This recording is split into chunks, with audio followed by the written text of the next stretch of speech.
No espaço, as ameaças podem vir de qualquer direção. Meteoros das profundezas do espaço. Surtos invisíveis, mas mortais de radiação vinda do Sol. Deslizamento de terra de outros mundos vindos de cima e tremores de baixo. O espaço é o último lugar onde você gostaria de estar sendo humano. O que faz o fogo mais letal em órbita do que na Terra?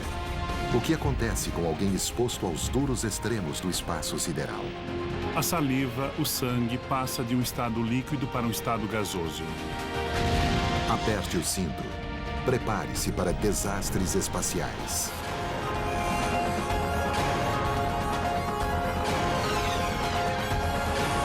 O universo. Desastres espaciais. Local: Terra. Ano: 2030. O ano é 2030. Uma equipe de astronautas só aperta o botão subir em um elevador espacial. O elevador vai levá-los até a nave, que os encontrará em órbita. Eles estão felizes por não ter o risco de uma explosão controlada de um lançamento de foguete. Nós agora podemos criar nanotubos de fibra de carbono mais fortes do que o aço. E acredite ou não, eles são fortes o suficiente para manter um elevador espacial flutuando no céu, de forma que se pode literalmente subir até os céus.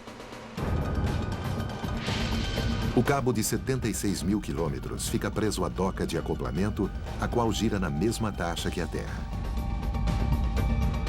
Assim como um satélite em órbita, ela fica sob um ponto fixo no chão.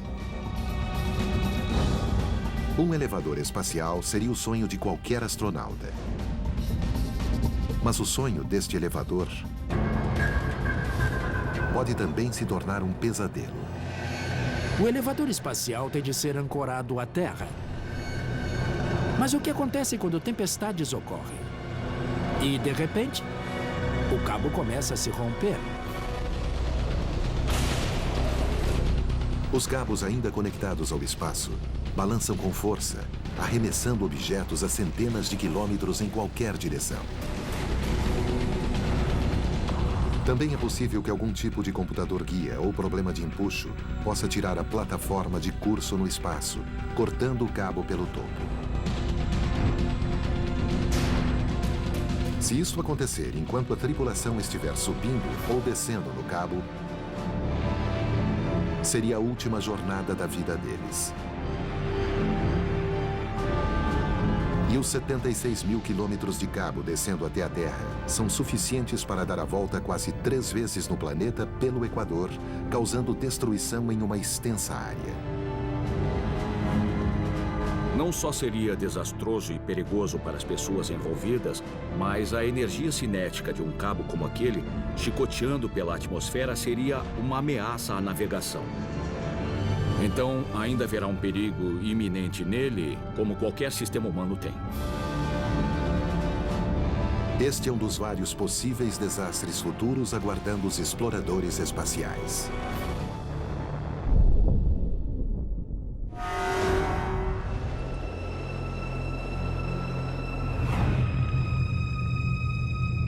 Viver no espaço também vai envolver sérios perigos. Colônias na Lua ou em Marte vão encarar ameaças de todas as direções, especialmente de cima, quando os picos de radiação repentinos podem tornar-se letais. Se você estivesse andando na superfície da Lua, eu diria que nossa principal preocupação seriam as explosões do Sol. Se o Sol entrasse em erupção, os prótons vindos das explosões poderiam matar um astronauta. Houve várias explosões ao longo das últimas 2 décadas. Se tivessem astronautas na Lua andando pelo espaço, teria sido mortal para eles.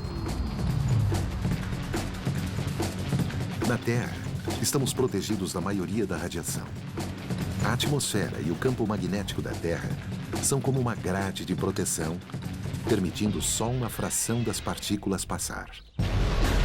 Na Lua e em Marte, você está diretamente na linha de fogo. A Lua não tem atmosfera ou campo magnético. Marte tem pouca atmosfera e só um campo magnético mais fraco e localizado. A NASA leva a sério a ameaça de explosão solar porque ela já quase matou astronautas da nave Apollo. As equipes das Apollo que pousaram na Lua têm sorte. Em 1972, em agosto, houve uma grande explosão solar. Foi a chamada Grande Tempestade Solar que ocorreu entre a missão da Apollo 16 em abril e a missão da Apollo 17 em dezembro daquele ano. Se houvesse tripulação na superfície da Lua, eles teriam morrido. Os efeitos seriam parecidos aos de certas pessoas que morreram em Hiroshima e Nagasaki. Os que não morreram na explosão inicial, mas foram devastados pela enorme dose de radiação em alguns segundos. Um astronauta pego numa situação assim terá pouco tempo para reagir. Uma enxurrada de partículas letais penetra no corpo, matando todas as células do astronauta em bem pouco tempo. Então, não é surpresa que os colonizadores do espaço terão que ficar sempre em alerta. Precisaremos de dados sobre o tempo, mas o tempo do espaço. Precisaremos de satélites monitorando o Sol, alertando sobre possíveis explosões. A luz do Sol leva só 8 minutos para atingir a Lua. Logo atrás, viriam as partículas letais de radiação. Você teria minutos, meia hora, esta escala de tempo, para você ter que estar em um abrigo. E tal tempestade pode durar por alguns dias. Uma opção de proteção é viver embaixo da terra. Mas não deixe o terreno árido te enganar. A Lua e Marte ainda são corpos ativos, onde desastres naturais como os vistos na Terra podem acontecer.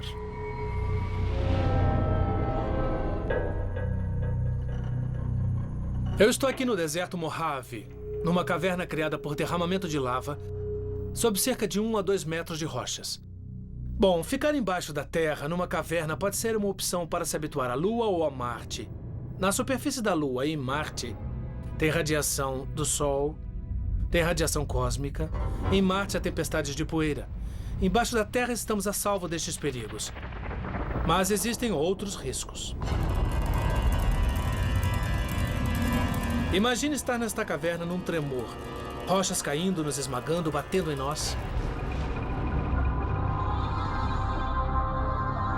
Um tremor na Lua ou em Marte também pode ameaçar uma colônia embaixo da Terra. A Lua e Marte não têm placas tectônicas, como as que causam a maioria dos tremores e erupções na Terra, e não há sinais de vulcões ativos. Mas a Lua e Marte têm centros quentes. Então, quando a pressão daquele calor segue para a superfície, os tremores começam. E onde há tremor, com frequência há outro desastre. Só recentemente vimos deslizamento de terra ocorrer em Marte. Foi capturado pelas câmeras em órbita. Então nós sabemos o que acontece. E que pode ser difícil prever. Talvez coloquemos nossa base em um lugar que pareça muito seguro e, uns anos depois, descobrir que tem um risco de deslizamentos. Cientistas ainda estão incertos sobre o que causou o deslizamento em 2008 perto do Polo Norte de Marte. Era uma área de gelo e os cientistas acreditam que a maior parte do que desabou era gelo. Este é bem o tipo de lugar que uma colônia se instalaria para tirar proveito de converter o gelo em água potável.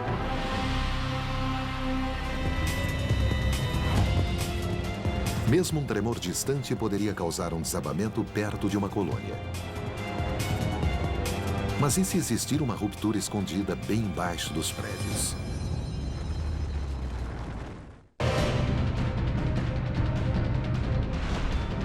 No futuro, colonizadores do espaço vivendo na Lua ou em Marte terão várias ameaças para enfrentar, incluindo desastres naturais como tremores na Lua e em Marte. Eles não são ativos do mesmo jeito que na Terra. Estão ativos de maneira diferente, talvez de maneiras inesperadas que poderiam causar problemas para nós.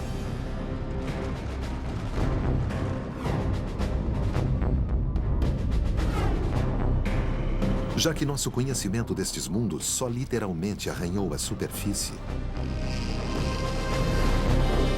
é possível que no futuro nós montemos uma base bem sob uma falha sem saber o que tem embaixo.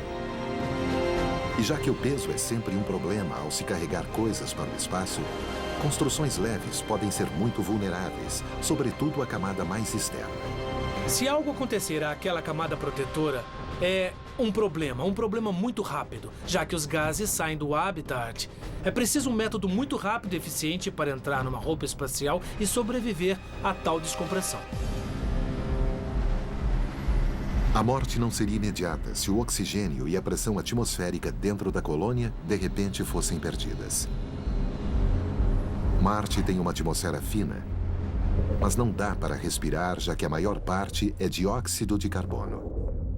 Na Lua só tem o vácuo do espaço.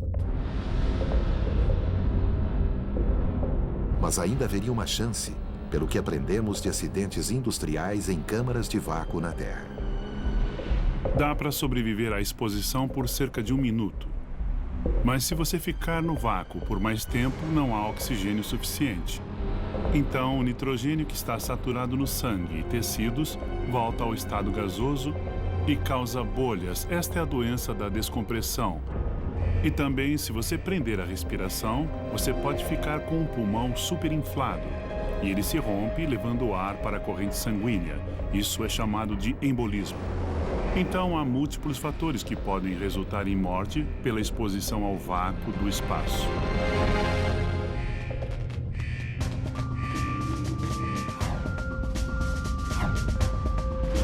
E então tem os extremos de temperatura. As temperaturas na Lua variam de uma máxima de cerca de 115 graus Celsius até cerca de menos 180 graus. Marte pode ficar tão frio assim. Embora você possa dar sorte e pegar um dia de verão com 21 graus. Mas sem uma atmosfera respirável, sair sem um traje espacial ainda é uma péssima ideia.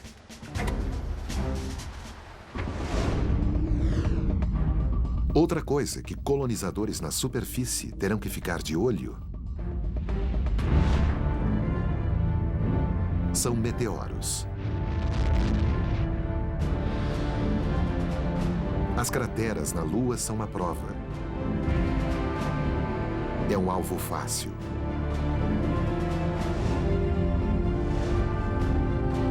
Estamos relativamente confortáveis aqui embaixo sob estas camadas de proteção. Temos uma atmosfera espessa que absorve e incinera meteoritos. Se formos para a Lua, nada. Não tem atmosfera espessa. Estaremos expostos a tudo que o espaço joga em nós. Se formos a Marte, tem uma atmosfera fina, mas nenhum lugar tão bom como a Terra. De novo, estaremos expostos ao que estiver vindo do espaço.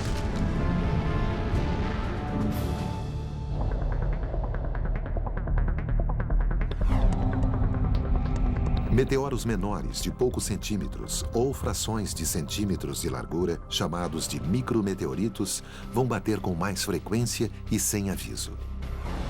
Se você estiver andando pela superfície de Marte e algo do tamanho de um grão de areia bater no seu traje, isto será um problema sério. Haverá uma perda de pressão no traje espacial e pode significar a morte de um astronauta. Quando há várias pessoas fazendo trabalhos em outros mundos, talvez isto aconteça. É como ser atingido por um raio, um evento raro e provavelmente fatal. Micrometeoritos também podem fazer um buraco na parede de um prédio da colônia. Como as estações espaciais, é possível que as colônias sejam construídas numa série de seções ou módulos. E assim como as tripulações têm que selar as seções da estação numa emergência, os colonos terão que fazer o mesmo.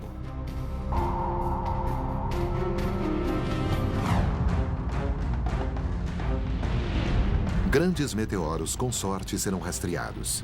Então, os colonos saberão que eles estão vindo. Mas evacuar pode não ajudar em nada. Uma colisão próxima causaria uma onda de choque letal por quilômetros. O impacto de um meteoro de 3 metros atinge o equivalente a uma explosão de 6 a 8 mil toneladas de TNT. Os restos da explosão voando poderiam danificar as colônias sem poder reparar.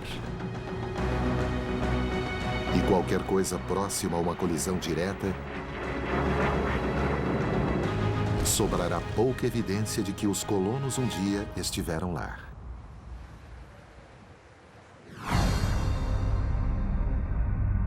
É improvável que os colonos viverão perto de algum dos vulcões de Marte. E a Lua provavelmente não teve atividade vulcânica nos últimos bilhões de anos. Mas mesmo remanescentes de vulcões ainda poderiam causar problemas para tripulações em veículos. Ambos, a Lua e Marte, têm evidências de atividade vulcânica. Então podemos esperar encontrar lá este tipo de coisa, cavernas vulcânicas.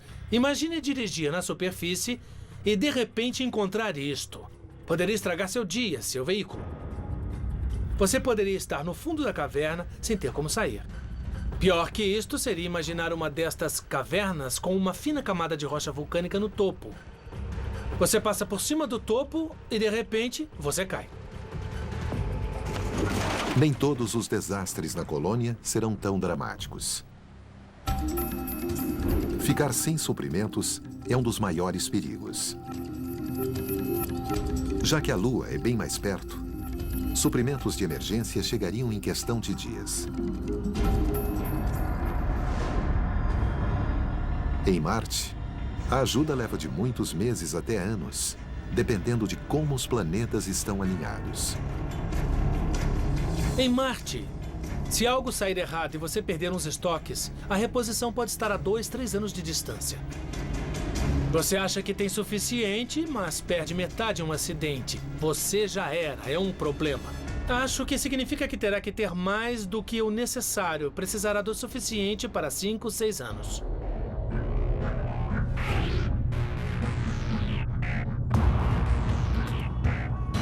Viver no espaço bem mais perto de casa, em estações espaciais e em voos mais longos, já nos ensinou bastante sobre os perigos do espaço. E o fogo é o maior inimigo da tripulação espacial. A razão pela qual o fogo é uma ameaça é que as naves normalmente têm níveis maiores de oxigênio do que a atmosfera. Certamente maiores concentrações sob pressão. Elas também são cheias de equipamentos eletrônicos e tais aparelhos liberam calor e com frequência soltam faíscas e fagulhas. É uma má combinação. Por sorte, os engenheiros facilitaram para a tripulação apagar o fogo onde todos os quilômetros de cabo se escondem atrás dos painéis de controle. Este é um simulador de um deck de voo de um ônibus espacial usado para treinar a equipe. Se você olhar para os vários painéis, verá buracos pequenos como este, em várias partes ao redor. São para extintores de incêndio. Se tiver fogo atrás de um dos painéis, você pode pôr o extintor lá dentro para apagar o fogo. Andrew Thomas conhece um outro detalhe sobre incêndios no espaço.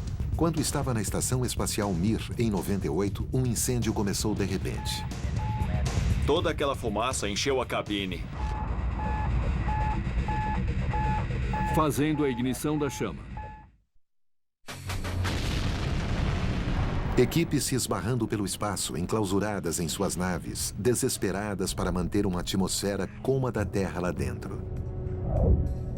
No espaço, o fogo é uma das maiores ameaças. Em 1998, o astronauta da NASA, Andrew Thomas, estava a bordo da estação Mir com 2 colegas russos. De repente, o fogo começou. Ironicamente, o incêndio começou quando limpavam o chamado purificador de ar, um dos filtros com a função de tirar o dióxido de carbono exalado e outras toxinas do ambiente da nave. Toda aquela fumaça encheu a cabine. Então, de repente, uma parte da estação espacial ficou espessa com um monte de fumaça. E é claro que os exaustores de ar espalharam a fumaça por toda a nave. Então, em 2 horas, a nave inteira estava coberta de fumaça. Nós só tínhamos que esperar que os exaustores filtrassem toda aquela contaminação. Isso levou cerca de 2 dias. E todos nós manifestamos sintomas de intoxicação por aquele ambiente. Quando há muito monóxido de carbono naqueles níveis, você sente náusea, um pouco de confusão e dor de cabeça, porque está privado de oxigênio. É uma sensação muito desconfortável. Os perigos de um incêndio no espaço vão além do fato de você não poder abrir uma janela ou chamar os bombeiros. O fogo se comporta de maneira diferente dentro de uma nave na gravidade zero. O que vemos aqui é a chama de uma vela e a de baixo é a chama na gravidade normal. E como se pode ver, as chamas se movem para cima, porque a flutuação empurra os gases quentes ao redor da chama, para cima. Na foto do alto é a mesma vela, mas na ausência de gravidade. Nave espacial Columbia. O procedimento de fogo será iniciado em cerca de 15 segundos. Os gases quentes não vão para cima.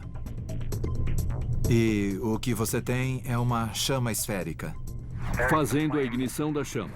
Desligando as luzes para o módulo de combustão 2. Então, colocar um detector de fumaça no teto, como fazemos na Terra, não funciona no espaço. Ao contrário, os detectores estão perto de pequenos aparelhos de sucção que puxam o ar e qualquer fumaça ou toxina na direção do detector. Para analisar o quanto o fogo é perigoso no espaço, a equipe do professor Fernandes Pelo realiza testes no laboratório de combustão da Universidade da Califórnia, Berkeley, e na nave KC-135 em pequenos surtos de gravidade zero. Em teoria, incêndios na gravidade zero deveriam ser menos intensos, porque os gases quentes não sobem, o que quer dizer que o ar frio não desce para a base para aumentar as chamas. Mas eles estão descobrindo que a realidade dentro da espaçonave é mais perigosa. Sistemas de ar-condicionado criam pequenas correntes de ar. Tais correntes trazem ar fresco ou, neste caso, combustível para o fogo. Ao mesmo tempo, o baixo fluxo de ar e a falta de gravidade não removem o calor rápido como na Terra. O resultado... Esse tipo de incêndio é mais quente e é mais perigoso do que na gravidade normal. E é provável que o fogo se torne um risco ainda maior à segurança da nova nave Ares Orion, sendo construída para substituir o ônibus espacial.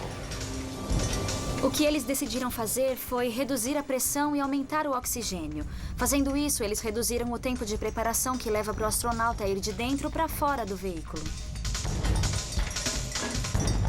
Então, o que estamos fazendo é testar materiais naquele ambiente sugerido. Aprendemos que no ambiente que escolheram para a próxima geração de veículos, as coisas inflamam cerca de 20% mais rápido do que fariam no ambiente atual.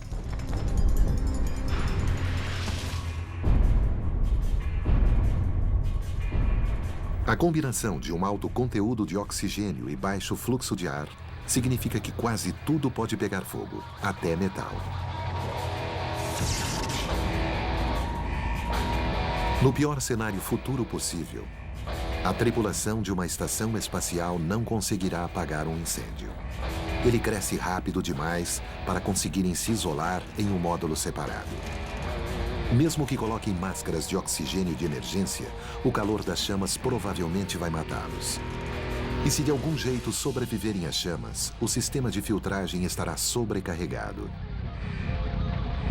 Eles ficarão lá para morrer num inferno repleto de fumaça tóxica. A melhor chance de sobrevivência num incêndio fora de controle é abandonar a nave e voltar numa cápsula de reentrada se tiver uma disponível. Esta foi a chave para a sobrevivência da tripulação da Apollo 13. 11 de abril de 1970. A equipe de 3 homens é lançada ao espaço. 2 dias depois, no caminho para a Lua, um tanque de oxigênio explode de repente. A explosão causa uma substancial perda de oxigênio e danifica o sistema elétrico do módulo de serviço. A tripulação é forçada a viver na apertada cápsula lunar. A Apollo 13 é um clássico caso de uma falha que não te mata. Aconteceu no momento certo. Aconteceu quando estavam indo para a Lua. Então usaram o módulo lunar como um bote salva-vidas e voltaram para a Terra. Se o problema tivesse ocorrido após o pouso na Lua, quando Lovell, Swigert e Hazy voltavam para a Terra, não teria nada a fazer, eles teriam morrido.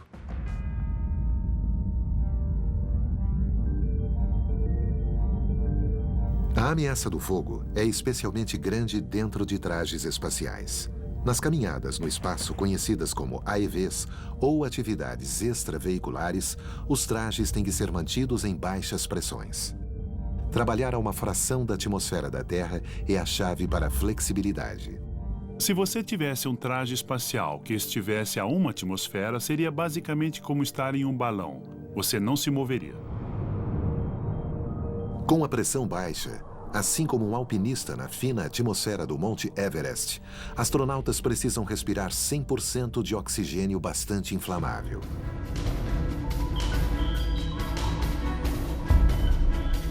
Este é um braço de um traje espacial que pegou fogo em 1980 no Centro Espacial Johnson, fazendo alguns testes para checar, pressurizando o sistema com 2 fontes diferentes de oxigênio. E quando pegou fogo, foi um grande choque. Havia pessoas perto do traje e alguém iria usar aquele traje no dia seguinte para um teste. E poderia ter sido um incêndio fatal. Mesmo do jeito que está, esse traje valia na época mais de 3 milhões de dólares. E a NASA gastou 20 milhões de dólares para se recuperar do fogo, para redesenhar o traje. Atividade extraveicular é perigosa por muitas outras razões também. Na verdade, a primeira caminhada no espaço quase acabou em desastre. Alexei Leonov foi o primeiro humano a andar no espaço em 1965. Mas, na pressa de alcançar este espetáculo espacial e assim superar os americanos, os soviéticos pegaram atalhos na segurança do cosmonauta. Então, ele voou como um boneco inflável. O traje ficou rígido. Ele não conseguiu aguentar a diferença de pressão entre a atmosfera respirável dentro e o vácuo do espaço. O problema é que havia uma nave na cápsula Soyuz, onde ele estava, que era muito pequena. E a entrada do convés era ainda menor. No final, sua reação foi deixar um pouco de ar sair e só esvaziar a coisa o suficiente para que pudesse voltar ao convés. Mas ele te dirá até hoje que ele não tinha certeza que conseguiria. Um astronauta fazer o mesmo que Leonov para deixar a pressão sair para poder manobrar no traje é a mesma situação de um mergulhador subindo de águas profundas rápido demais. Bolhas de nitrogênio se formarão no sangue e não só serão doloridas, como o matarão. E durante as caminhadas extraveiculares, uma coisa simples como uma corda mal presa ou um erro no disparo de um propulsor de emergência pode também causar um desastre. Estar fora de uma nave numa caminhada espacial é a coisa mais perigosa que um astronauta em órbita pode fazer. Um passo em falso pode ser mortal, especialmente se esse passo em falso te leva para longe da nave. Houve um incidente em uma das estações espaciais russas quando um dos tripulantes não estava amarrado e ele estava na área pressurizada, observando os outros membros. Ele começou a se afastar devagar e o outro cosmonauta viu e o agarrou. Uma pessoa não amarrada no espaço, sem um sistema apropriado de propulsão para voltar, seria muito difícil. Quero dizer, é como se perder no mar. Mesmo com um sistema de propulsão, ele pode falhar ou acabar seu limitado estoque de combustível antes do astronauta estar em segurança. O astronauta ficará simplesmente flutuando pelo espaço. A Estação Espacial Internacional não é capaz de resgatar ninguém. E se a nave estiver acoplada, levaria muito tempo para desacoplar e planejar um resgate. Neste cenário de pesadelo, o astronauta terá apenas algumas horas de oxigênio sobrando para contemplar seu fim. Enquanto o traje estiver intacto, a pressão não será um problema. Ou o oxigênio vai se esgotar, ou o sistema que remove o dióxido de carbono exalado vai parar de funcionar. Em ambos os casos, o astronauta vai sufocar e continuará flutuando pela imensidão do espaço. Os mesmos micrometeoritos que podem devastar colônias espaciais também são uma ameaça letal às caminhadas pelo espaço e à nave inteira. E em órbita, próximo à Terra, estes pequenos monstrinhos de rocha têm companhia: lixo espacial. E todas estas coisas estão voando a mais de 35 mil quilômetros por hora. Nesta velocidade, objetos de apenas milímetros de largura podem ser mortais. Um micrometeorito voando pelo espaço é bem similar a uma bola de golfe voando pelo ar, dadas as diferenças. Um micrometeorito é muito menor. E já que viaja em hipervelocidade, é muito mais destrutivo ao bater. Se um micrometeorito se chocar com seu traje espacial, fará um buraco nele.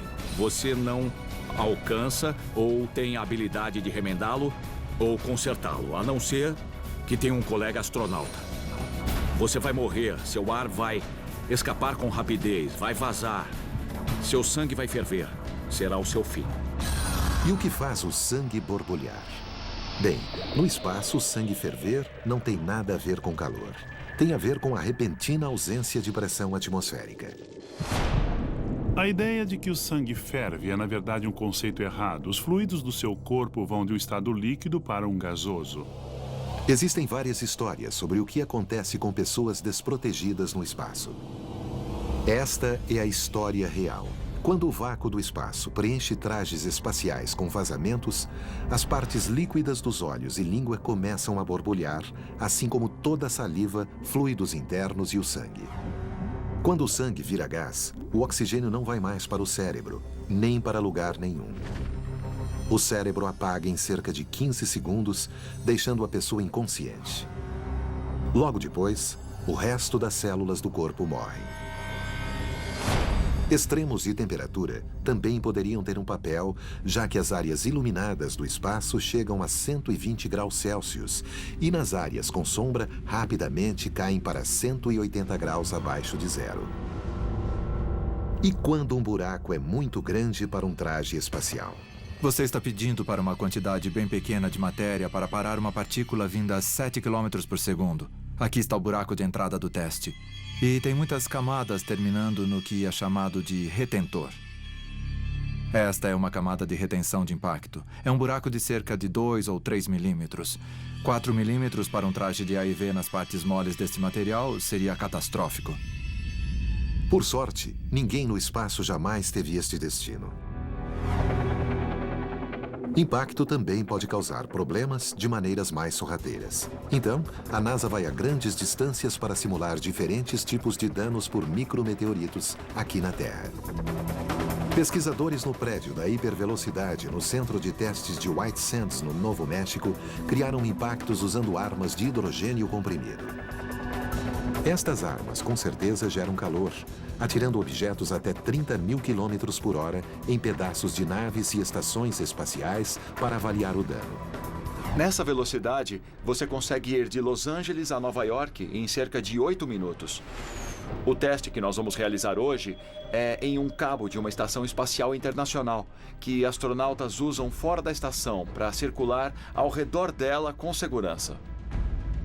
Vários astronautas cortaram seriamente suas luvas, o que é uma grande preocupação para a NASA, porque quando projetaram a estação espacial, eles foram muito cuidadosos em eliminar todas as quinas afiadas, porque não querem uma coisa esbarrando no traje do astronauta, fazendo um rasgo e terminando a missão.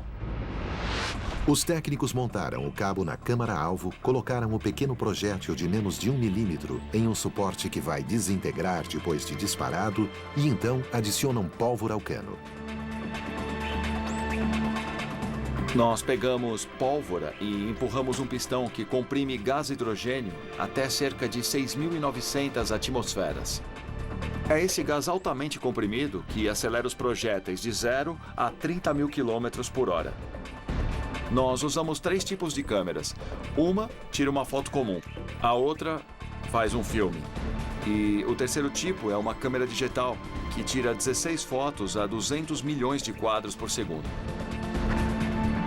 Os técnicos se posicionam atrás de uma proteção e preparam para atirar.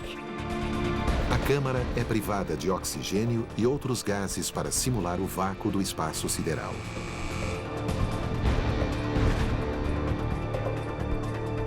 Agora, a hora da verdade.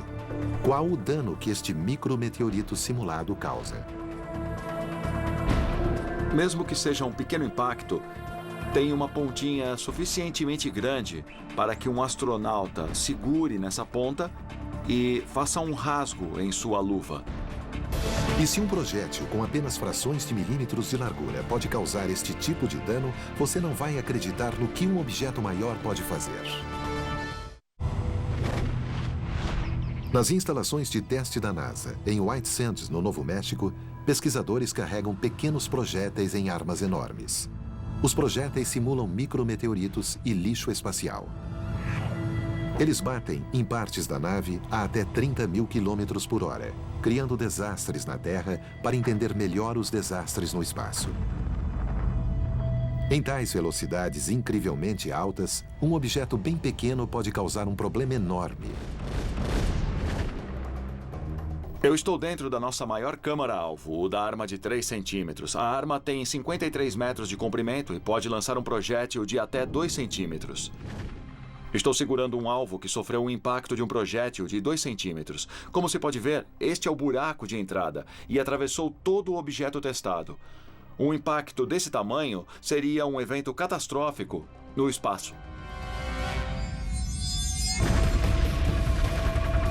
A única esperança de sobrevivência para a tripulação da estação espacial seria colocar máscaras de oxigênio de emergência e ir para a cápsula de reentrada.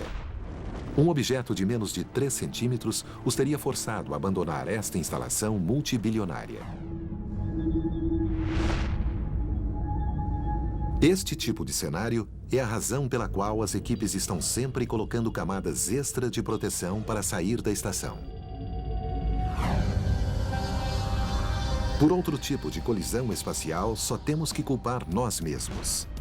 Em 1997, um cosmonauta russo teve problemas em guiar uma nave de carga para o ponto de acoplamento com a Estação Espacial Mir.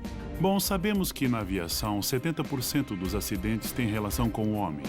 Então não seria surpresa pensar que os humanos também têm um grande papel nos acidentes e contratempos no espaço.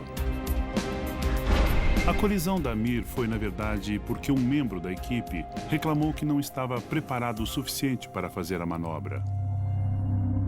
E a equipe de controle em terra disse: terá que ser assim mesmo.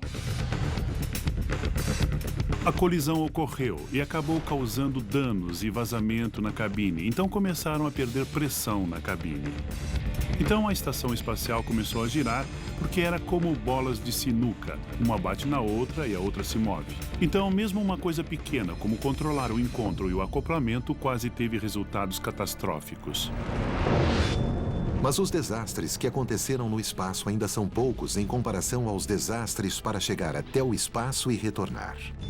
Tem um ditado que diz: os primeiros 80 quilômetros e os últimos 80 quilômetros são a parte mais perigosa de qualquer missão. O desastre do lançamento da Challenger em 1986 e o da reentrada da Columbia em 2003 deixam isso claro. Mas se você for viajar para além do nosso sistema solar, vamos precisar ir além da nossa tecnologia atual de foguetes. Uma possibilidade que arrepia e assusta é conhecida como reator antimatéria. Dentro de enormes aceleradores de partículas, cientistas criaram quantidades diminutas de antimatéria, a qual é feita de átomos com cargas opostas à dos átomos normais. Então, com a antimatéria, os elétrons são positivos e os prótons negativos. Quando a matéria entra em contato com a antimatéria, elas se aniquilam, liberando quantidades imensas de energia. Reatores antimatéria têm uma taxa de conversão de 100% de matéria em energia. Note que mesmo uma bomba atômica só tem 1% de eficiência. Só 1% da massa de uma bomba atômica é convertido em energia em um reator antimatéria. Estamos falando de quase 100% de conversão de massa em energia. Ficará para o próximo século escolher o sistema de propulsão. Mas tem um problema. Uma colher de chá de antimatéria pode ser capaz de nos propulsionar pelo sistema solar. Mas esta mesma quantidade também tem o poder de destruir uma cidade inteira. E uma vez que a espaçonave está no espaço profundo, simples acidentes podem desequilibrar a balança entre a vida e a morte.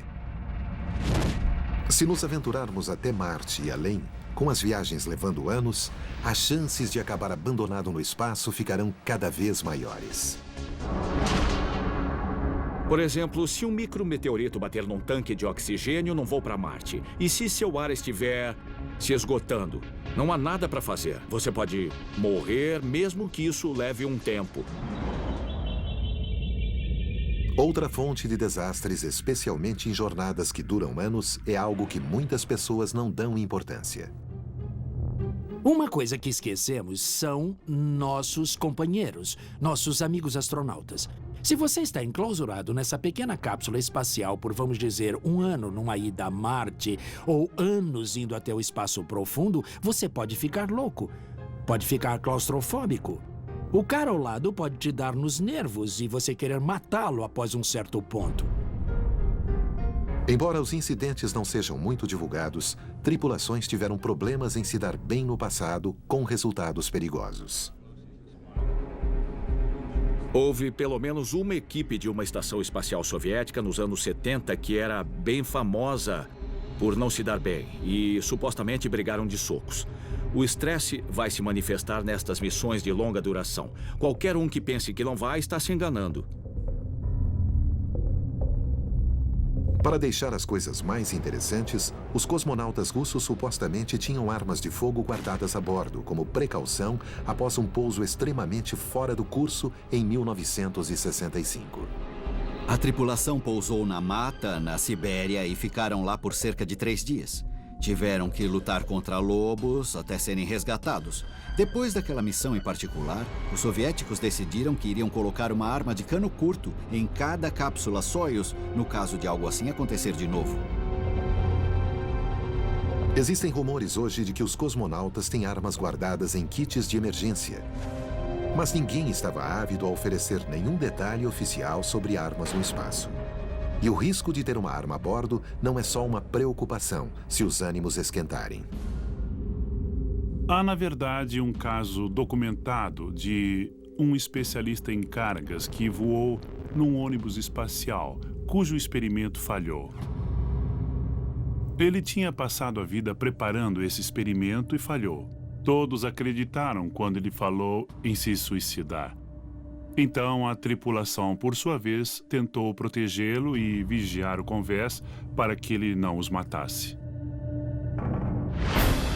Mesmo com tudo o que já foi aprendido sobre viagens espaciais, uma coisa é clara. Nada pode prevenir totalmente que desastres aconteçam no futuro. Se voos humanos para o espaço continuarem, nós temos que aceitar o risco, porque é uma profissão muito perigosa. Mas temos que administrar o risco, e isso exige boas pessoas técnicas e boa liderança. Mas assim como é certo que desastres ocorrerão, há outra certeza em relação à exploração espacial pelo homem. Eu acho que temos um gênio. Um gene para exploração. Um gene para descobertas. Não só é bom para a nossa evolução, porque achamos novos lugares para reproduzir e colonizar, mas eu acho que é algo dentro do espírito do ser humano de querer saber o que tem lá fora. É possível chegar a áreas onde nunca estivemos antes e a excitação de ser a primeira pessoa a explorar um terreno novo, isto é fantástico.